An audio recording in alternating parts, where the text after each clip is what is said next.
Hey friends, it's Sonia from Junk Monkey Paint Company, and today I'm going to show you a cute plaid technique that you can do. Yes, it's perfect for fall and just for the, the fall flair, but also know that you can do this technique any time of the year because you can really play with your colors. So today I'm going to do one that's definitely like fall inspired because I'm pulling out the crazy eyes. That's our red orangey kind of color. It's from our chalky paint line.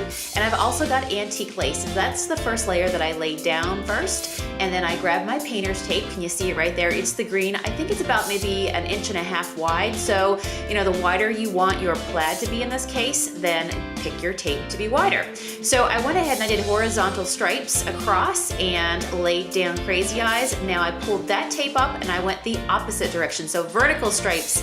And now what I'm going to do is add a little bit of the antique lace to the crazy eyes to mute it down. Then it turns it to this softer orange, okay? And now I've got a second shade going down. Now here's the part. You keep that second layer of tape down, and then your third layer of tape goes over that last layer, but again, in the opposite direction and over where you first put your stripes. You're gonna be able to see it because you'll feel the ridge and see it in front of you when you're actually looking down at your project, okay?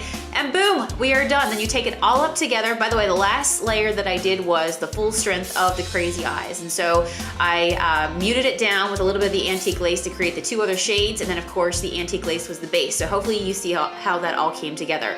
Now the candy bar brown is what I'm using to edge and give it the antique look on the very, outer edges of it. I'm going to actually add some monkey shine to seal it up real quick.